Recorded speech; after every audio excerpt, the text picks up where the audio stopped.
நற்பே வணக்கம். மீண்டும் உங்களை சந்திப்பில் மிக்க மகிழ்ச்சி. எல்லோரும் எல்லாம் பெற்று இன்பற்று வாழ வேண்டும். நடப்பு அனைத்து நல்லதாக இருக்கட்டும். சகலமும் வசி வசி, சர்வமும் வசி வசி. இந்த வீடியோவில் நம்ம பார்க்க போகிறது நம்முடைய மணி பர்ஸை எங்கே வைக்கணும், எப்படி வச்சுருக்கணும், மணி பர்ஸுக்குள்ளே என்னென்ன வைக்கலாம், பர்ஸுக்குள்ளே என்னென்ன வைக்கலாம், அதை பார்க்க போகிறோம். ஃபஸ்ட்டு நீங்கள் உங்களுடைய மணி பர்ஸை பேண்ட்டு பின் பாக்கெட்டில் வைக்கிறவங்களா இருந்தால் பணத்தை விரைவில் விரயமாக்குறா இருப்பீங்க. கையில் பணம் தங்காது. உங்கள்கிட்ட எப்பயுமே பர்ஸு கிழிஞ்சி இருக்கும். உள்ளுக்குள்ளே எப்பயுமே பில்லாக இருக்கும். மெடிக்கல் பில்லேருந்து, லாண்ட்ரி பில்லேருந்து, சிலிண்டர் பில்லேருந்து எல்லா பில்லுமே உள்ள வச்சுருப்பீங்க. பின்னாடி பக்கத்தில் பர்ஸ் வச்சினாலே உங்கள் வீட்டில் இருக்க நகை அடமானது போகுங்க. சரிங்களா? பர்ஸை ஆஸில் வச்சா கேஷு புஷ்ஷுன்னு போகும். புரியுதா? மணி பர்ஸை பட்டாக்ஸில் வச்சா உள்ளே இருக்கிற கேஷு புஷ்ஷுன்னு போயிடும். இந்த பட்டாக்ஸுங்கிற என்ன இடம்? அது ஒரு பின்பக்கம் அம்மற இடம் வைங்க. பட்டாக்ஸு, ஆஸு, புஷ்ஷு, கேஷு அங்கே என்ன போகும்? ஆட்டோமேட்டிக்காக ஏர் தான் போகும். சரிங்களா? அதனால் மணி பர்ஸ் எப்போயுமே நம்முடைய பேண்ட்டு பாக்கெட்டில் பின் பாக்கெட்டில் வைக்கக்கூடாது. ஒரு ஸ்டைலும் கிடையாது, வைக்கக்கூடாது. ஃபஸ்ட்டு பணங்கிறது ஒரு மகாலட்சுமி. சரிங்களா? இது நல்லா தெரிஞ்சுங்க. நீங்கள் பர்ஸை ஆஸில் வச்சிங்கன்னா கேஷு புஷ்ஷுன்னு போகும். இதை நல்லா புரிஞ்சுக்கிட்டீங்கனாலே ஆட்டோமேட்டிக்காக நீங்கள் கொண்டு போக மாட்டீங்க. சரிங்க, பர்ஸ் எங்கே தாங்க வைக்கிறது?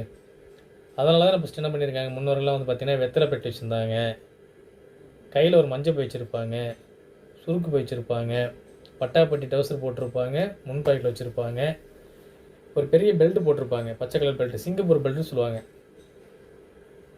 அந்த பெல்ட்டில் பார்த்தீங்கன்னா சில்லற காசுக்கு, பணத்துக்கு, ரூபா நோட்டுக்கு தனித்தனியாக ஒரு பாட்டாக இருக்குது. இடுப்பில் கட்டியிருப்பாங்க. எங்கன்னா பார்த்துருப்பீங்க, இந்த நாட்டாம பக்கத்துலலாம் நிற்பாங்க, வேஷ்டி கட்டி பனியன் போட்டு டைட்டாக ஒரு பெல்ட் போட்டிருப்பாங்க. ஒரு பச்சை கலர் பெட்டை, சிங்கப்பூர் பெல்ட்னு சொல்லுவாங்க. அந்த பெல்ட்லேயே பார்த்தீங்கன்னா ஒரு பாட்டாக இருக்க பணம் வச்சுருப்பாங்க. நம்மளுடைய தாத்தாக்கள்லாம் பார்த்தீங்கன்னா வெத்தலை பெட்டில் பணம் வச்சுருப்பாங்க. வெத்தலை பெட்டில் பணம் வச்சிங்கனாலே பணம் எப்பவுமே இருக்குங்க. பகல் நேரத்தில் வெத்தலை போட்டிங்கனாலே உங்களுக்கு பணம் வரும். எப்பவுமே பகலில் வெத்தலை போடலாம், இரவில் வெத்தலை போடக்கூடாது. வெத்தலை போட்டு பழக்கம் இருக்கிறவங்க அவங்க எப்போனாலும் போடுவாங்க. வெத்தலையை நீங்கள் தாம்பலம் தெரித்தாலே உங்களுக்கு தனலட்சுமி நிறையாக வருவாள், அள்ளி தருவாள். உடம்பு ஆரோக்கியமாக இருக்கும், நல்ல செய்தி நிறையா வரும், வாய் துர்நாற்றம் இருக்காது, பல் சொத்தை விழாது, ஜீரண சக்தி உண்டு. அதனால் நீங்கள் வெத்தலை போடலாம். நானுமே வெத்தலை போடுவேன், பகலில் வெத்தலை போடுவேன். வெள்ளிக்கிழமையில் பிரியாணி சாப்பிட்டு வெத்தலை போடுவோம், பீடா போடுவோம்.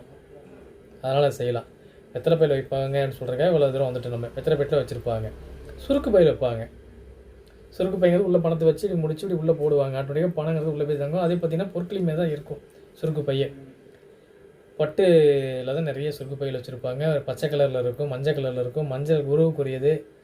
எப்பவுமே அது பணத்தை பெருக்கி தரும். குரு பார்க்க கூடிய நன்மைன்னு சொல்லுவாங்க இல்லையா? குரு எந்த செய்கிறாரோ அப்போ குருவுக்குரிய நிறத்தில் வைக்கிறப்ப அது பெருகும். ஆனால் மஞ்சள் பையில் தான் பணம் வைக்கணும். ஆனால் மஞ்சள் பையில் கொண்டு போய் மாத்திரை வச்சு விட்ருவாங்க. மஞ்சள் பையில் மாத்திரை வச்சா நாங்கள் நோய் தான் பெருகும். அவர் பார்க்குற இடத்த பெருக்கி கொடுக்குற ஆள். அப்புறம் அதை செய்யலாமா? செய்யக்கூடாது. அப்போ நம்மளுடைய பணத்தை பர்ஸில் ஒழுங்காக அடுக்கி நீட்டாக வைக்கணும். நம்மளுடைய மணி பர்ஸ் கிளியக்கூடாது.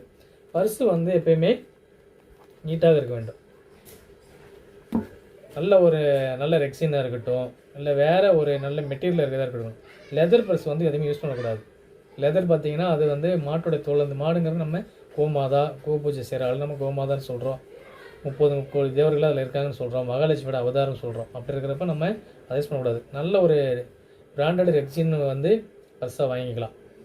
அதை வாங்கி நீங்கள் யூஸ் பண்ணலாம். எப்பயுமே அதில் பார்த்தீங்கன்னா நல்ல பர்ஸாக இருக்கணும். பணத்தை எப்பயுமே டெனாமினேஷன் எப்படி போடுமோ அதே மாதிரி 500, 200, 100, 50, 20, 10 ரூபா அப்படி தான் நம்ம அடிக்கிட்டு வரணும். சில்லற காசுகள் நம்முடைய பர்ஸில் எப்பயுமே நிறையா இருக்கணுங்க. சில்லற காசு நம்ம பர்ஸில் எப்பயுமே நிறைய நம்ம வச்சுருக்கணும். சில்லறை காசு தான் இந்த சுக்கரன். ஆக மொத்தத்தில் சில்லறை காசு நம்மளோட பர்ஸில் நிறைய எப்போ இருந்தாலுமே நம்மளுக்கு வருமானம் பெருகி கொண்டே இருக்கும். அடுத்தது நம்மளுடைய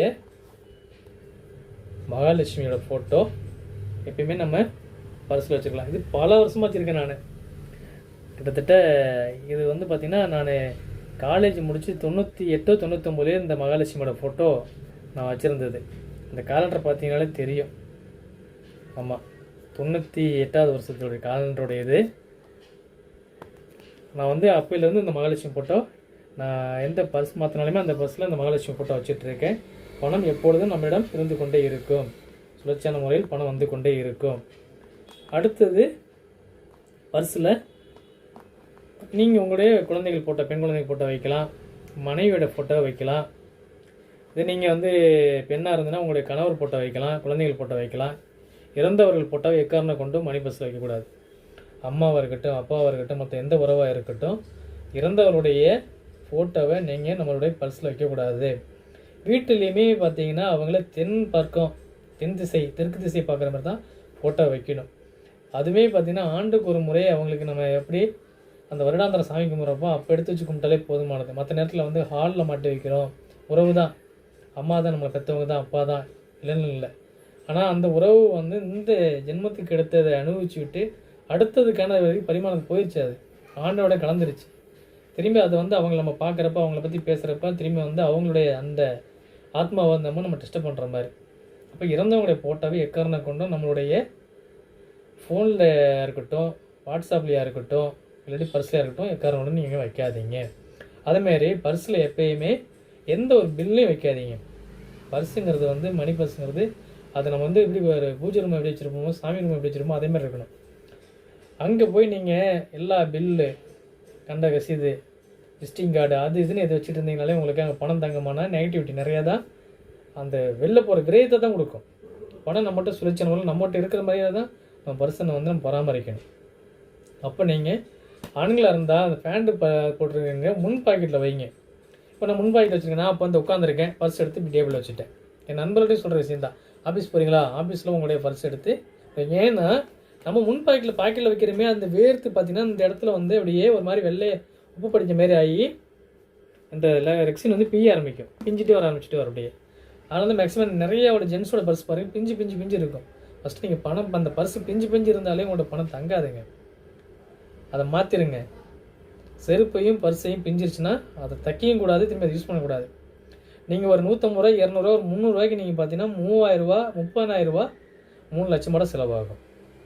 ஆனால் நம்ம ஒரு 300 ரூபா, 350 ரூபாய்க்கு ஒரு பிராண்டட் பர்ஸ் வாங்கிடலாம், ஒரு 300 ரூபாய்க்கு ஒரு செருப்பு வாங்கிடலாம். ஆனால் நம்ம போய் ஒரு 30 ரூபா கூட தச்சு போட்டுட்ருப்போம்.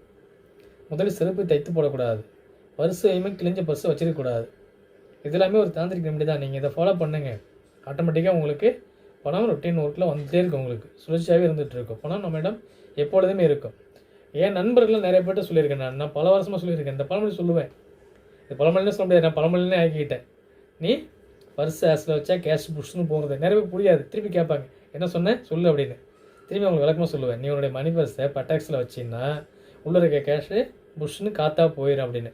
அப்புறமா புரிஞ்சுட்டு அவங்க முன்பாட்டில் வச்சு நிறைய பேர் என்கிட்ட சொல்லியிருக்காங்க ரிசல்ட்டு. உண்மையிலேயே பர்ஸில் பணம் இருக்காது, இப்போல்லாம் பர்ஸில் ஒரு 500,000 நான் பணம் வச்சுருக்கிறேன் அப்படின்னு. நீங்களுமே இதை ஃபாலோ பண்ணுங்க, நிச்சயமாக உங்களோட பர்ஸில் பணம் இருக்கும். அந்த பர்ஸில் பணம் வைக்கிற பர்ஸில் நம்ம என்ன வைக்கலாம்? நிச்சயமாக இப்போ நான் வந்து பச்சை கற்பூரம் வச்சுருக்கேன், சரிங்களா? நான் என்ன ஃபாலோ பண்ணுறேன் அதான் உங்களுக்கு சொல்கிறேன். அடுத்து ஏலக்காய் வச்சுருக்கேன். இது இன்றைக்கி முறையில் வைக்கலாம், 3, 5 வைக்கலாம், சரிங்களா? இதே மாதிரி ஏலக்காய் வச்சுருக்கலாம். ஏஞ்சல் நம்பர்ஸ் நோட்டை வந்து நம்ம எப்போயுமே நம்மளுடைய பர்ஸில் நம்ம வச்சுருக்கலாம். அதுவுமே எப்படி நம்ம டெனாமிஷன் போட்டுருக்கோம் பார்த்தீங்களா, அப்படி அதே மாதிரி தான் இது எல்லாமே ஏஞ்சல் நம்பர்ஸ் நோட்டை நம்ம வச்சுருந்தாலுமே ஆட்டோமேட்டிக்காக நம்மளுக்கு பணம் சுழற்சியான முறையில் வரும். ஏஞ்சல் நம்பர்ஸ் பாருங்க, எப்படி 100, 50, 20, 10 இப்படின்னு வைக்கணும். இதே மாதிரி தான் ஏஞ்சல் நம்பர்ஸுமே வைக்கணும். 555, 666, இது 8008. இந்த 77ங்கிறது நம்மளை சுற்றி நிறைய வந்துகிட்டே தான் இருக்கும். இப்படி நீங்கள் வந்து இந்த பாருங்கள் 020020. இதேமாரி நம்பர்ஸ்லாம் நீங்கள் சேர்க்க ஆரம்பிச்சிங்கனாலே ஆட்டோமேட்டிக்காக உங்களுக்கு வந்து பணம் சுழிச்ச நம்பரில் வர ஆரம்பிச்சிருங்க. 979998. பணம் பணத்தை ஈர்க்கும். இது பாருங்கள் 3333 888. நம்மகிட்ட எல்லா நோட்லையுமே 777ங்கிறது இது இருக்குது.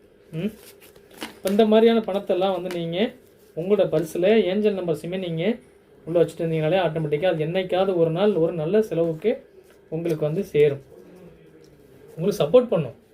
ஏஞ்சல் நம்பர் சேர்த்து வச்சு நிறைய பேர் நல்ல விஷயம் நிறையா வச்சுருக்குறாங்க. அப்போ பே லீஃப், பிரியாணி இலை, இதுலேயுமே நம்ம நம்பர்ஸ் எழுதி வைக்கலாம், சரிங்களா? கான்வால் எக்ஸ் எழுதியிருக்கேன் நான். 1996211147 எழுதியிருக்கிறேன். அது பணத்தை நம்மளோட எப்பொழுதுமே எடுத்து கொண்டு வந்து கொடுக்கும். சரிங்களா? இந்த பணத்தையுமே நம்ம எழுதிக்கலாம். அதே மாதிரி நம்மளுக்கு யாராவது ஒருத்தங்க நம்மளை ஆசீர்வதிச்சு பெரியவங்க யாராவது கொடுத்தாங்கன்னா அந்த நோட்டை நம்மளோட பர்ஸில் வச்சுக்கலாம். இது பார்த்தீங்கன்னா இதில் என்ன எழுதுன்னு சொல்கிறேன் இருங்க. திருச்செந்தூரில் ஒரு திருநங்கை சகோதரி 22/3/24/2024 எனக்கு அவங்க கொடுத்த 100 ரூபா நோட்டு.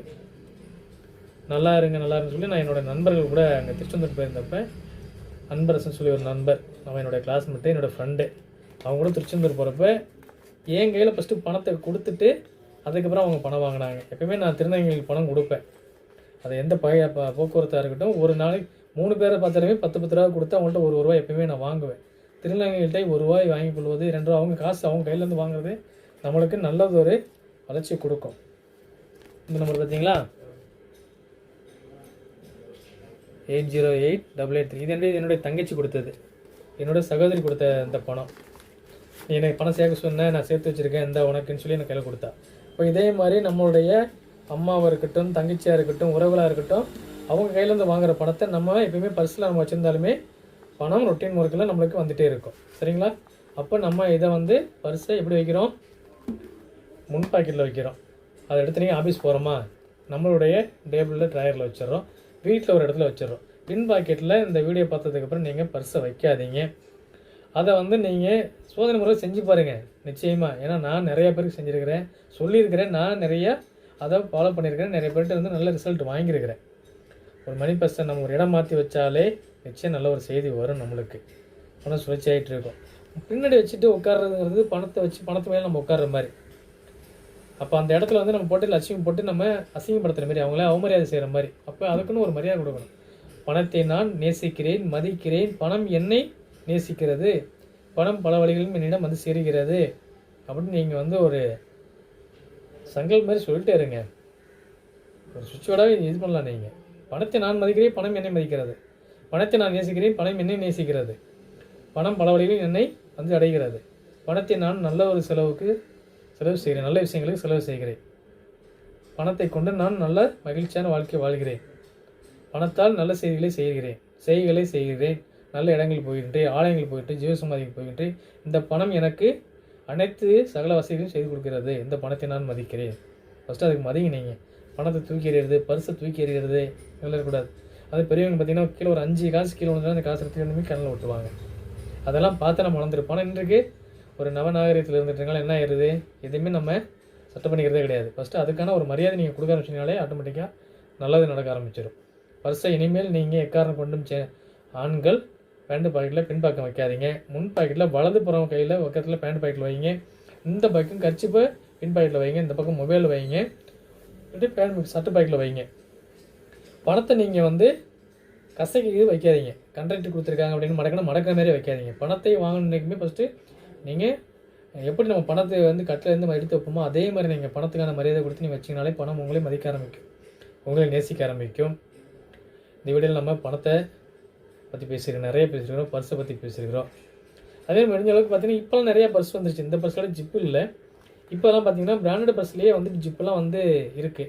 அந்த மாதிரி ஜிப்புள்ள பர்ஸ் நீங்கள் வாங்கி நீங்கள் அதை பயன்படுத்த ஆரம்பிச்சிங்கனாலே உங்களுக்கு நல்ல ஒரு பிங்க் கலரில், green colour, yellow colour purse இதேமாரி எல்லாமே நீங்கள் வச்சு யூஸ் பண்ணலாம்.